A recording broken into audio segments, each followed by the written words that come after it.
Star City Games Denver 2 weeks ago with Blue White Miracles, and that's typically the deck that he plays in Legacy. And he also has a handful of runner-ups in Legacy tournaments as well. So this is a name that you guys are probably getting pretty familiar with. And he actually made the drive up here from California. So yeah, he's a Southern California guy.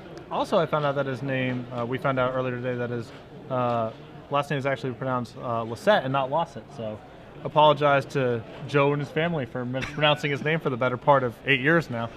And so, as you see, we have a Diagraph Ghoul from Jacob. Joe has just played his first 2 initial lands, passing the turn back.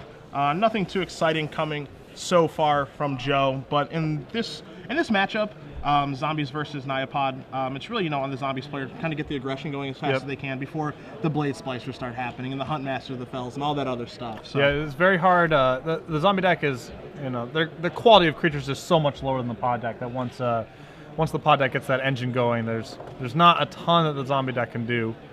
Buck also has his own Birthing Pod package in his deck as well. So he's playing sort of the more mid-rangey, attrition-y version of the deck, as opposed to the straight aggressive red-black beatdown deck that we saw take home the trophy in last week's SCG Open. Sure.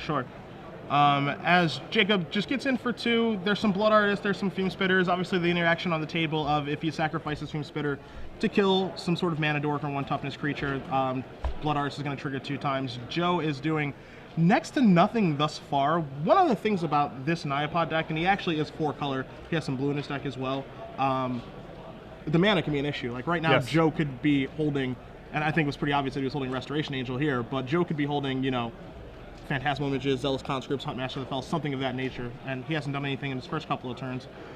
Thankfully for him, he does have a Restoration Angel here to kind of make combat a little bit more interesting, but those Blood Artists are definitely going to have an impact on the game. Yeah. So it looks like we're going to be Fume Spittering / Tragic Slipping the Restoration Angel. So we're going to see 4 Blood Artist triggers here from the Fume Spitter and the Restoration Angel. And the Diagraph Ghoul is going to come through uncontested, so it should be 6 total damage for Lassett here. And that should be knocking him down to 10, and we'll see if Jacob does have a follow-up here. And it doesn't look like he's missing red mana. So now we'll see if he has if Lassett has Thragtusk here. Would be a huge play. Which he does have 2 of in his main deck. It would go a long ways towards. I mean, he's not under the most amount of pressure right now, just because there is just a Diagraph Ghoul, but even though Blood Artist has 0 power, it does represent a lot more pressure than it actually looks like it does. And if you've tuned into any of the other shows where I've done commentary, what you're seeing right now is also a very common flaw or problem that Black-Red Zombies has. It's the deck that I play the most of in Standard, so I'm quite familiar with this, is the mana base is just a little bit rough. It's hard to find your second color, and right now, Buck is without red mana. So he could be sitting on Brimstone Volley, his 1 copy of Bonfire of the Damned, or his Falcon Wrath Aristocrat, all of which are uncastable currently. And we see a Phantasmal Image come into play. My guess is that it copied a Blood Artist. If we can get confirmation, yeah, it did copy a Blood Artist. So it's basically going to negate one of the Blood Artists that's on the table. So now he's only going to have to deal with, I mean, theoretically, he only has to deal with the one that's on the table. Yes. Not really going to be able to kill it, but instead of, taking 2 from each creature that dies, it's only going to be taking 1 now. One's going to cancel the other one out. So, I mean, conceivably, we're probably if Diagraph Ghoul comes in, there's probably going to be a trade with the Borderland Ranger. But we'll see what Jacob has here. As he's tapping 3, could be the Mighty Messenger. Could be a pod. Let's see here. All right, there's a Birthing Pod. Okay. He's going to take 2 to cast that. Looks like it's going to drop him down to 22. And is he gonna? Nope, and then no attacks. So I think he's at this point happy to try to set up the pod engine and win that way. Although it looks like Lassett just drew a pod of his own. Yes, and I believe, you can correct me if I'm wrong, but I believe that the pods are much more powerful in Joe's deck than in Jacob's deck. Oh yeah, no question. Buck has not a ton in terms of like a package or some weird engine you can kind of set up. It's basically just there for value and a little bit of utility. And Lassett's deck is an entirely different animal. He can start, getting into Huntmaster / Thragtusk / Inferno Titan, that kind of into, Elish Norn. I mean, his suite goes all the way up and is substantially more powerful. Yes. So it looks like we're going to be, I assume we're potting into... We can look, I mean, his options at 4, he has 2 Restoration Angels left in his deck. He has a Solemn Simulacrum. He actually has a Stone Door Dignitary as well. I talked to him about that before the tournament. Yeah, and there's the Dignitary. One of the reasons that he's opted to go with Stonehorn Dignitary over Huntmaster of the Fells, which is something you would commonly find in 4-color pod, is because basically his thoughts are he just wants to delay the game until he can pod up to 5, 6, and 7. So between, you know, having a Stonehorn in play, copying it with Phantasmal Image or Phyrexian Metamorph, blinking it with Restoration Angel, it's going to buy him enough time to move up his pod chain so that when he does deliver the final blow with Elesh Norn, he's going to be at a comfortable life total. Yep. And one of the nice things that Joe did, you know, copying the Blood Artist as well is, you know, if he didn't have a copy of that in play, every time he activates pod, he's going to take 2 damage. This way, he's only going to take 1. It's only going to chip away at him at a little bit, where it could be much worse if he did not have that Phantasmal Image on Blood Artist. So if I'm looking at Buck's hand correctly, it looks like he just drew a Dragon Skull Summit. So this is possibly turning on some portion of his hand.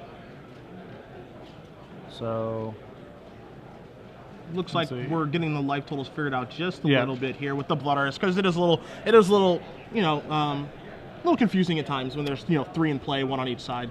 So there's a tragic slip here. So that's a that's pretty big here, because Buck's, you know, he's got to close out the game fairly quickly here. I agree. So, yeah. I agree.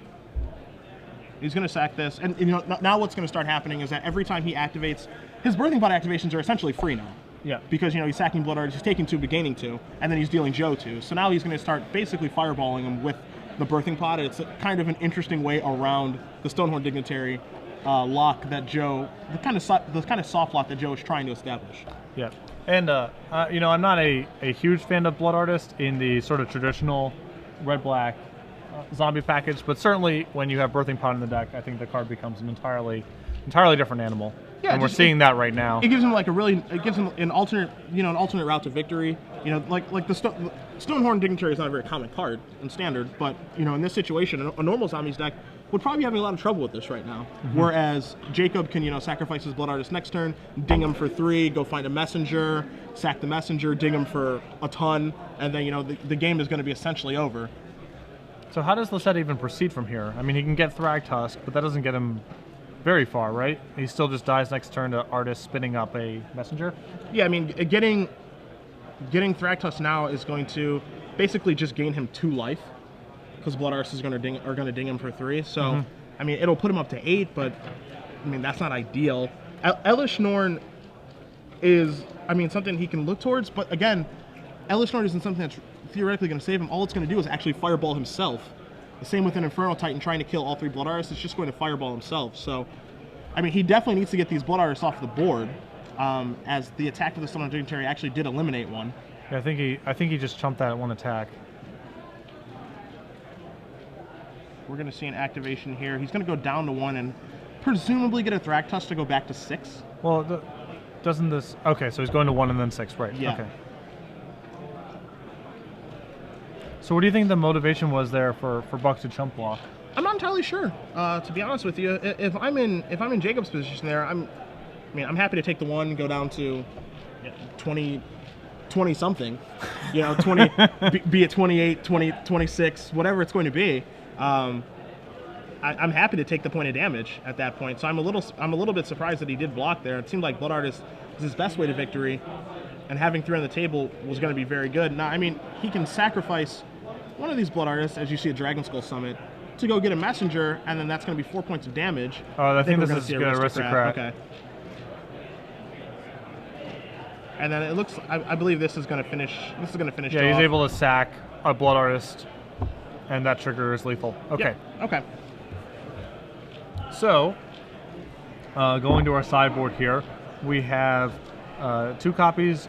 Buck has access to 2 copies of Torpor Orb. Very good against all the comes into play triggers, obviously, of a Birthing Pod deck.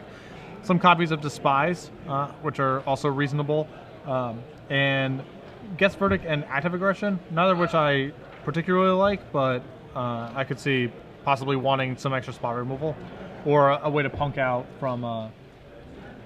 someone who's gotten, you know, an Inferno Titan or a Elesh Norn, or fairly juicy active aggression targets. So sure, that definitely makes sense. Looking at Joe's deck list, an additional Thragtusk is certainly going to be coming in.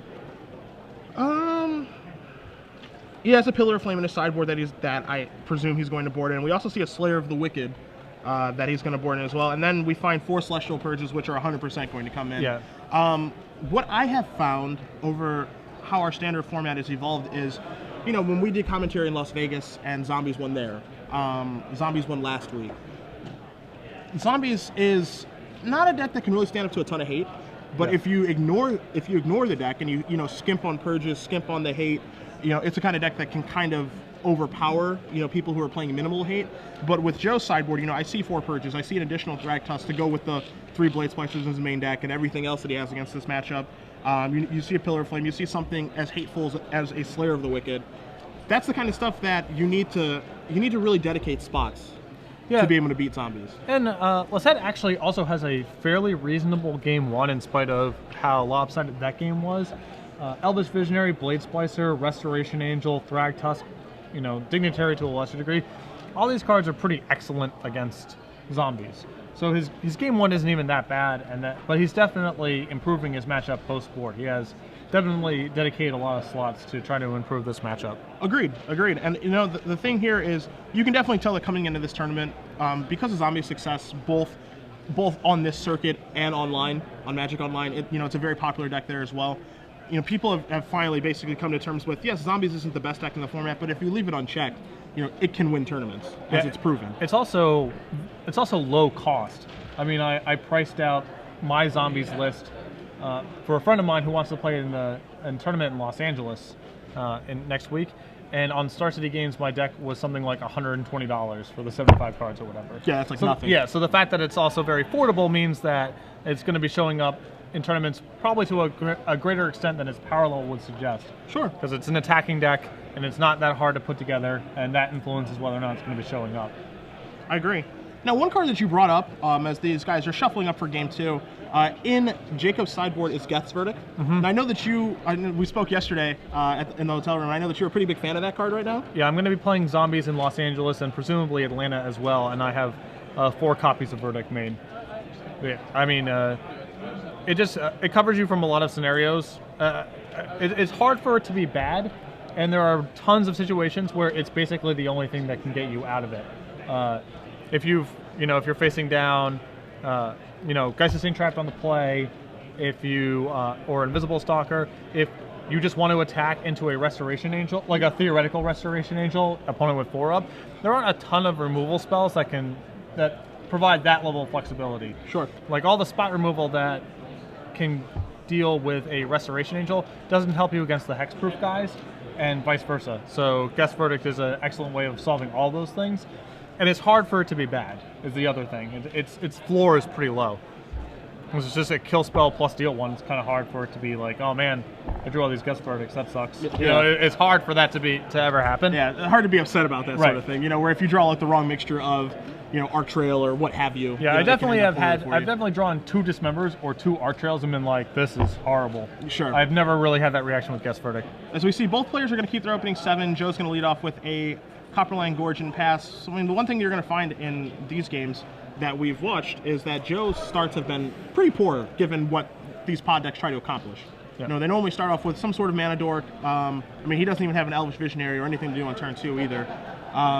Acceptable if he's on the play, pretty unacceptable against Zombies if he's on the draw. Yeah, you had to assume he has Blade Splicer in his hand. It's really the only thing that can justify keeping this 7 without a Visionary or an Accelerant. Yeah, obviously I'd like to assume that, but you know, last game I kind of assumed the same thing and I was incorrect. So, I mean, I'm hoping that he does have a Blade Splicer this game. Well, some possible, sort of action. It's possible the 7 that he kept in the dark was okay. Okay. You know. Sure, what I mean? not knowing the matchup. Right. Sure. But now with the information, yes, I would have to assume his hand has Blade Splicer, which is one of the best cards you can play against Zombies. My batting average of beating a Blade Splicer is not good. It's not very high. Not too high? It's not that high. Rather difficult to beat. And for on Jacob's side, you know, his start isn't exactly anything terrifying. So, you know, even if Joe, in theory, kept it, you know, debatable hand, you know, not the quickest of hands to get off the floor, he's not underneath a lot of pressure here. Yeah. You know, leaves me to believe, as we do see Blade Splicer, the end boss himself resolve, as we'll have a Golem token coming into play momentarily. You know, it leads me to believe if his start is Fume Spitter plus Mortarpod, we're probably going to see a Dross Messenger coming. Not necessarily. I mean, it's the Fume Spitter Mortar Pod is hard to throw away against decks with mana accelerators, even if the rest of the hand isn't particularly good. We So see let's the see. 3. And there's There a he messenger. is. There he is. You know, on turn 3, he didn't keep the most aggressive hands, and I do agree with you. You know, those 2 cards are going to take care of the mana dorks quite easily. You know, slow the game down so he can get his pod and everything else online. I figured, you know, on turn 3 of this game, we're either going to see a messenger or we're going to see a birthing pod paying 2 life. One of the two, Yes. I think, is one of the cards we were going to see last turn, and he does have the messenger. So it looks like Lassett's hand has both Celestial Purge and a Phantasmal Image. So. And the Cavern in play is Naming Illusion, so we do see the image there. I don't think we see any blue mana in his hand, but it is something that he can cast. And Naming Illusion with Cavern is a pretty dead giveaway of what's hiding there. As we're going to see it likely copy. I mean, it's either going to copy a Blade Splicer or it can copy Dross Messenger, but it's going to go on the stack. Yeah, basically, he has to Fume Spitter the Blade Splicer or Mortar Pod the Blade Splicer in response, and then he just gets to copy the Messenger anyway, which is pretty awesome. Yeah. He has to kill the Splicer in response because he can't allow the image to actually land with that card in play. And now we're going to see a Celestial Purge on Dross Messenger, which is, I mean, presuming that it's going to resolve, and I can't imagine why it wouldn't. Right, yeah. A pretty big beating on Jacob's side. So this is an insane turn for Lassett here, obviously. I mean, he's deciding right now if he wants to get in for 3. I don't really see a reason why he wouldn't. You know, presumably the worst thing that Jacob can do next turn is a land Falcon Wrath Aristocrat. Yeah. And there's nothing that the Golem token's gonna be able to do about that. Well, it's just it's a larger issue of if Lassett thinks that he has total inevitability from this position and he just has to protect himself from getting punked out, and there's a Despise. So we're looking at Avacyn's Pilgrim, Birthing Pod, and another Cavern. If Lassett is confident that he has inevitability from here, he might just be unwilling to trade 3 for 1, period. Sure. It's not just about what could happen, what's the best thing that could happen next turn. It's also an issue of, can I only lose this game if something crazy happens, therefore am I better off just being conservative for the sake of being conservative? Sure. As we see, Joe draws another land this turn, so he has 2 lands in his hand, and he has a Birthing Pod. Of course, Birthing Pod being the most important card in his hand and in his deck. Phantasmal Image is a copy of a Dross Messenger, for those of you who are just tuning in. We're going to see an attack here, in for 6, over to Jacob. And now this is where the deck, you know, starts to spiral out of control. Yes. Because now we're going to see a Birthing Pod activation, presumably sacrificing Phantasmal Image, which is a copy of Dross Messenger to search it before. You know, the image is going to come back into play as a copy of something with a +1/+1 counter on it. I mean, I don't want to get. I would guess perhaps a Fume Spitter. I could see it being a Blood Artist as well. But either way that he does decide to go, it's a fantastic turn for Joe. Yeah, this is a ton of value being given. Yeah, this is a nice interaction of the Phantasmal Image when he copies Messenger. When he comes back to play, he gets to reset. Yes. So basically, I believe Buck has to respond to the Birthing Pod with Fume Spittering the image because he can't just let like the copy plus go getting a 3-drop happen.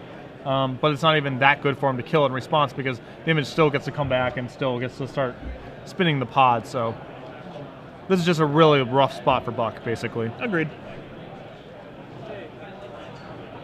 So he's debating about whether or not he's going to allow the pod to come to play if he's going to use the Fume Spitter here. In response. For those of you guys wondering, the second Cavern that just came into play is naming Giant for Sun Titan or Inferno Titan in his deck. Now, if you're Jacob on this side, you know, you can Fume Spitter targeting the image. Yeah, you might as well. Yeah, you kind of have to, right? Yeah. A Blood Artist trigger is going to happen for 2. 2 Blood Artist triggers, excuse me. Yes. It's going to come back into play. It's going to copy Blood Artist, presumably. Yep, it looks as though he's motioning. It's going to copy Blood Artist. And now it's going to be a 2. It's going to be a 2. So now, if he does, do you think he elects the Birthing Pod here? The 2 away to go get a 3? I think you kind of have to because it's like you just risk your pod chain getting broken up, right? He's out of gas. Yeah, I mean, all Joe has left in his hand is a land. Right, so I think you just have to go get like a borderline. Why not just get another Blade Splicer, right? I believe that's okay. I mean, his life total, he's going to go down to 11 from this. Between the Birthing Pod, the hybrid mana, paying the 2, the Phyrexian mana to pay the 2, plus the Blood Artist trigger, he's going to take 3 damage from this total. And then, yeah, I agree with you. He's going to get a Blade Splicer. He's going to have 2 3/3s in play. The Blade Splicer itself is going to have to get killed now, because if it doesn't, he can go start moving up his chain even further. Yeah, and the fact that Buck has Mortipod in play means that he has an onboard way of killing the image if you just sit. Sure. So he just kind of has to. I understand ideally he would want to sit on his image to basically have a push with the other Blood Artists, like have that copied, but the odds are so high that his image just dies somehow on Buck's turn. I think you just got to cash it in while you can cash it in. Now the interesting thing in this game is, Joe is, for lack of a better term, he's kind of all in right now. He does have a Birthing Pod on the table that he can keep moving up, but he doesn't have anything in his hand, and Jacob has what looks to be about 4 cards in his hand. We don't have a good look at them, but essentially Jacob is the one that's making the decisions now. Everything that Joe can do is pretty much present. Yeah. He can break up the pod chain, hope that he doesn't draw anything. He despised Joe already last turn, so I think he can kind of infer that he doesn't really have a lot of action in his hand. He doesn't know that Copperline Gorge is the last card in his hand. Yeah. But just kind of the way that this game is played out a little bit, I think you can kind of infer that he doesn't really have much at this point, and the things that I'm scared of are on the table right now, and if my cards can beat them. You also just don't have. Okay, it looks like we're. I don't see how you can let him untap if you're gonna move the Mortipod over.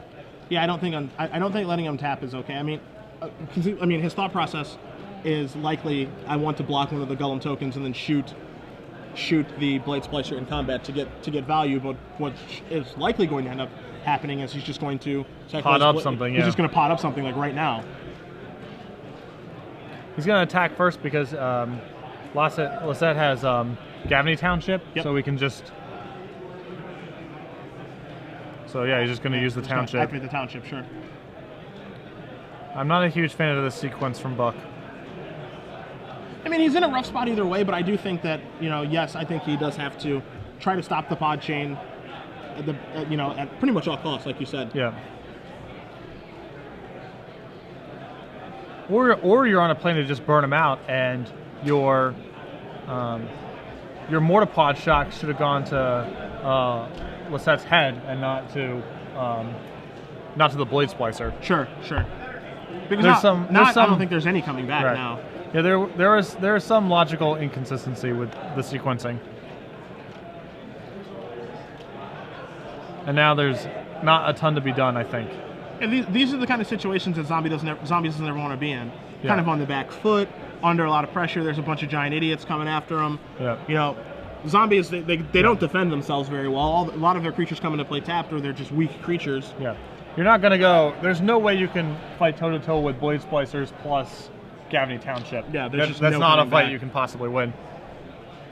So Joe Lassett takes down game 2. We are going to go to a game 3 for these gentlemen momentarily. I don't think that anything really changes in the sideboard. I have Joe's deck list in front of me. Patrick has Jacob's. Patrick, being a black-red zombie, is kind of sore. I'm a big fan of Birthing Pod, as some of you guys may know.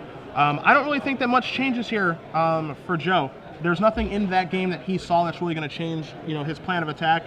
He still has, the additional Thragtusk moving him up to 3 after sideboard.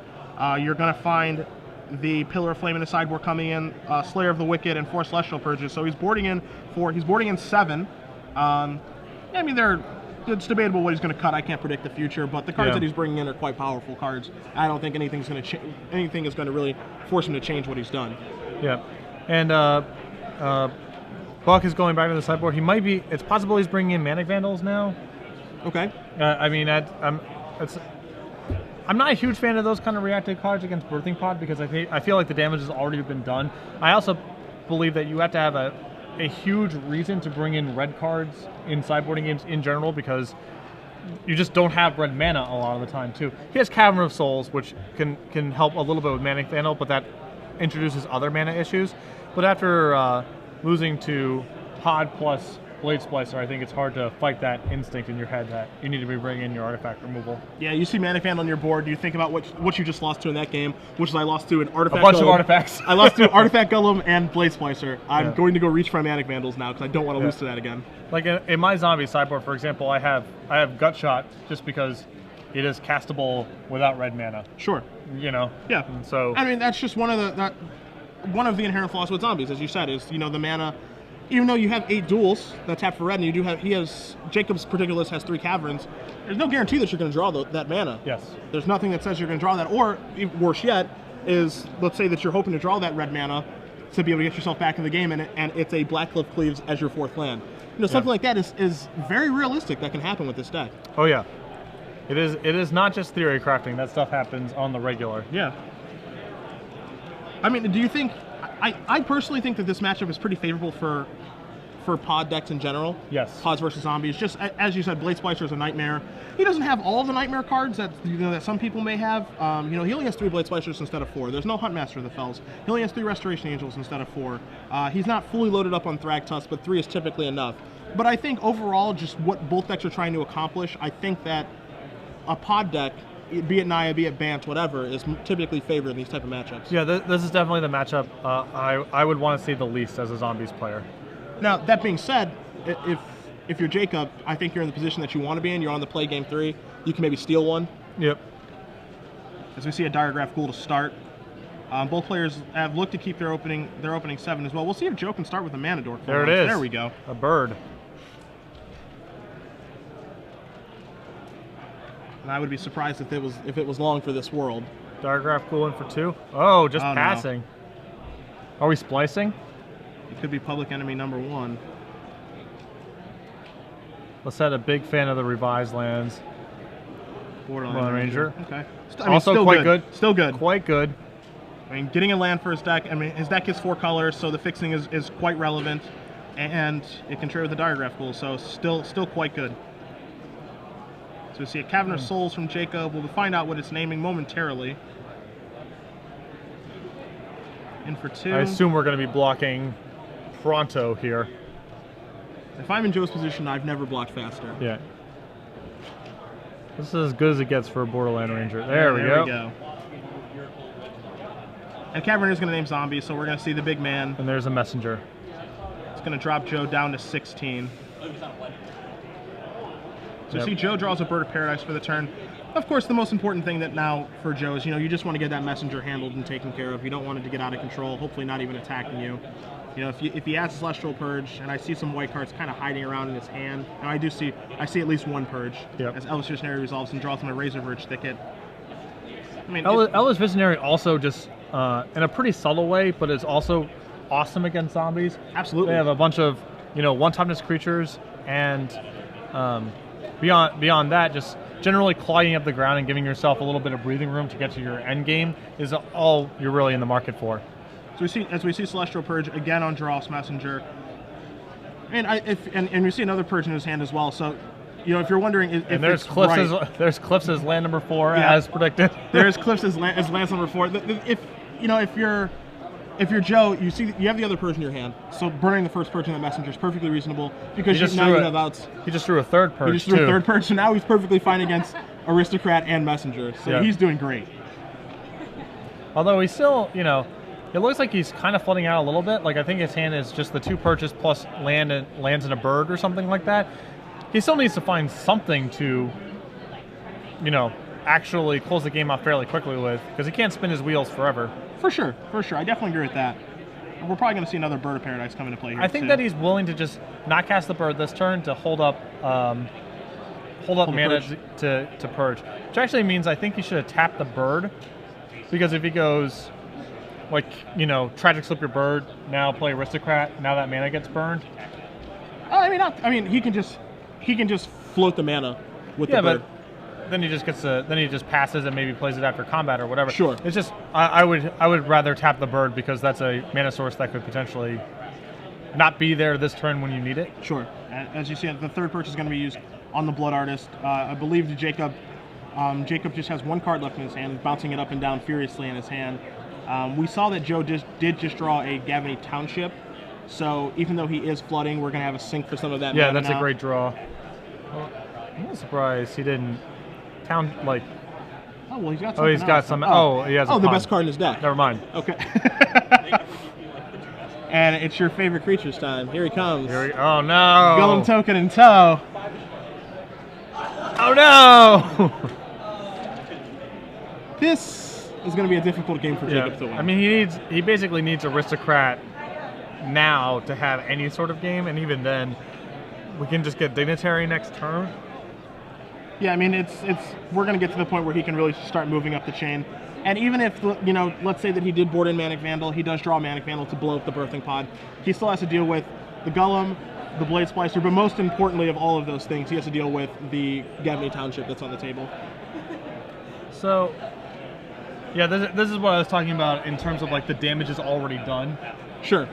It's, you know, even if he had Manic Vandal right here, it'd be like, all right, it's okay, I guess, but it's not even that good. Sure. So, zombies. He's going to get his messenger. Yeah. And then he's just going to get. So he was just trying to bluff Lassett there with a free roll attack, but Lassett wasn't having any of it. He just put his golem in front. First strike is a powerful weapon. Yeah, it sort of minimizes your risk for anything bad happening. Sure. I don't know what he could have to make this block bad, but I want to see what it is. Let's find out. I'm curious. Yeah. So I assume now we're just going to be in the position of just spinning Pod plus Gavney Township and grinding the game down like that. Yeah, I mean, that's pretty much what he's going to do. You know, he can get to the point where now Joe has all the options at his disposal. He can, you know, attack however he wants to. He can sacrifice Birthing Pod. He can sacrifice Birds to Birthing Pod to get an image to copy Blade Splicer. He can move up the chain, sacrifice the Blade Splicer to get a 4 of some nature. You know, he has all the options at his disposal now. Yep. He has the mana to do everything that he wants. He has plenty of life to do whatever he wants, and he's not under pressure that he can't handle. It is worth noting that Buck has a singleton Bonfire the Dam and a singleton Killing Wave, so he has some weird outs to what's going on here. Sure, outs are definitely minimal, but he's not drawing dead. Yes. But he's got to find him pretty quick. I'm going to see Joe sacrifice the Soul Blade Splicer. 4 is up the chain. He has 3 Restoration Angels, 1 Solemn Simulacrum, 1 Stonehorn Dignitary, 1 Phyrexian Metamorph. And the Slayer of the Wicked. That's like the full rubber. That's like the salt in the eyes, right? And we got a reader. Yeah. We got a reader. That's the salt in the eyes. Yeah. I came ready for this matchup, my friend. Yeah. I don't want to lose to you, ever. So, what do you think of the lack of... I know you have a lot of Birthing Pod experience. It seems like Lassett does not have a Deceiver Exarch in his list, which I believe is fairly commonplace in the blue pod lists. How do you feel about the exclusion of that card? That's one of the more contested slots in the deck overall. Some people, like myself, I swear by it after playing with it a lot. Some people don't really like it. It's a little cute. You know, you're not really living in reality when you're talking about moving up the chain with Deceiver Exarch and Restoration Angel and all that jazz. You know, my thoughts on it, as we're going to see Jacob casting Phyrexian Metamorph, paying 2. Let's see what it copies here before I finish my anecdote.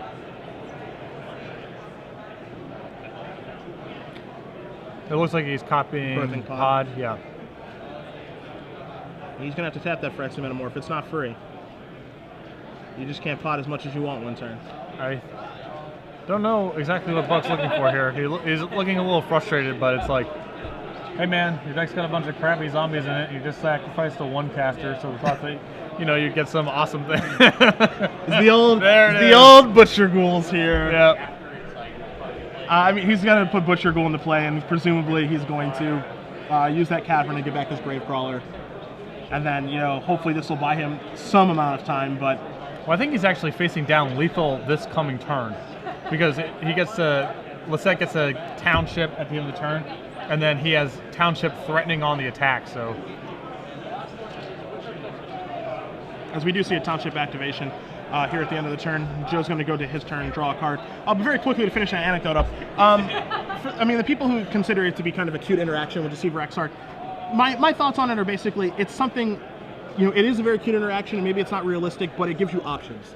And in a pod deck, something that you really want is options. You have the option to do that, but it's not necessarily your game plan to do XR, copy it, blink it, blah, blah, blah, blah, blah. But if it does come up, and you have the opportunity and the life to do it, it's something that no other deck can do. Yeah. There's also, like, plenty of matchups where just actually drawing a random Deceiver XR is not that bad. Like, I certainly do not, as a Zombies player, I certainly don't want my opponent to have a random Deceiver XR in their hand. It's going to muck up combat. One of my guys is probably going to get eaten in combat or whatever. Yeah. And it's not something that anyone ever plays around either. Yes. Like, it's just like, oh, if you have your Exarch, you have it, whatever. Well, I have it, and it's good. Joe, we know that he's sandbagging that Bird of Paradise in his hand. And it's probably just going to be, I presume this turn's just going to be an attack plus a township activation. Yeah. I'm a little surprised he didn't play his Bird of Paradise pre-combat. Because it would be... Well, he may want to have the option of potting without paying life and using township inside of combat. Okay. That makes sense to me, then. As Butcher Ghoul is going to get himself a little counter, we're going to see it attack for 3, 4, 5. That's going to be a 7 damage, putting Jacob, I believe, down to 3 if we have the totals correct. Yeah, down to 3. Like, maybe he wants to spin his bird into a Visionary right now? I don't know. He can spin his bird into a Visionary, he can spin his Slayer into a Thragtusk. Yeah. And, Thragtusk is going to put Joe up to 19, and then there's realistically no way that he can lose. All right, so it looks like it's going to be the... And he could be spinning into a Visionary or an Image, copying Slayer, Slayer killing Butcher Ghoul to slow down the pod chain. Yep. So also totally fine. Any number of awesome turns afforded to him. This is what it makes these Birthing Pod decks so good. If you are able to gum up the game enough, gum up the ground, keep yourself at a relatively high life total, the world is your oyster. Yeah, there's almost no deck that can fight you once you actually have your shop set up. Yes. If you have pod plus some dudes plus reasonably high life total, no one can fight you. Yes. The outcome's basically inevitable. My thoughts of one of the things that I always tell people about pod if they're considering playing it is, the way that I look at it is this. If you activate Birthing Pod twice in a game, you've probably won. Yep. And I think that we've seen at least two activations, potentially 3 from Joe. And I can't see a way. Anything's possible because it is a game of Magic, but I can't see a way that he would lose this game. And we have not seen the Miracle Bonfire yet either. Right. So. It would have to be like Killing Wave sort of shenanigans, right? Like, or the Bonfire, something along those lines. But yeah, even then, Lassett can just spin his bird into a Visionary and like start over again. It's not even like he's not even in a terrible situation. Yeah. We don't know what Jacob's mystery card here is, unfortunately, but he is think tanking away about his options. I think he's come to the same conclusion that we are, that none of them are too spectacular. So he's going to go to 1 here and turn his Gravecrawler into a, not sure what, a Blood Artist. Okay.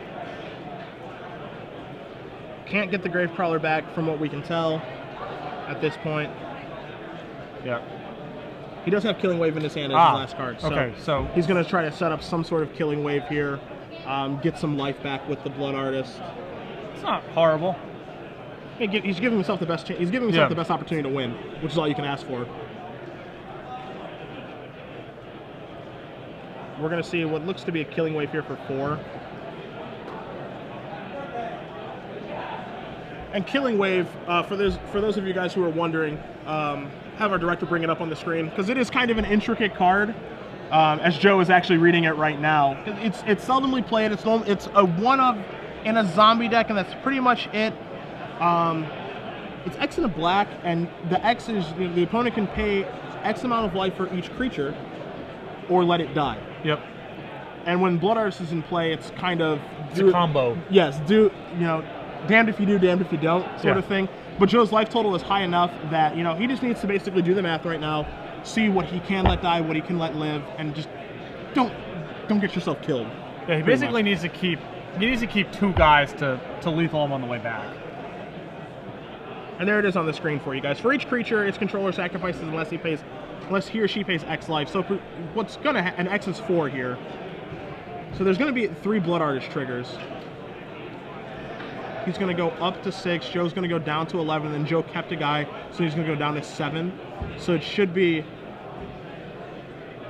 if I have my math correct, ending life totals of this killing wave should be Jacob 6, Joe down to 7, and then he has he has the 5/4 Slayer. Township is going to make it a 6/5, and that's going to be exactly lethal. Right. So as long as he didn't screw up the math there, he's going to be okay, and he got it figured out, and so he takes the game down. So Joe's set 2-1. 2-1 over Jacob Buck with his Nyapod kind of 4-color pod brew. Yep. Blade Splicer strongly correlated to victory against the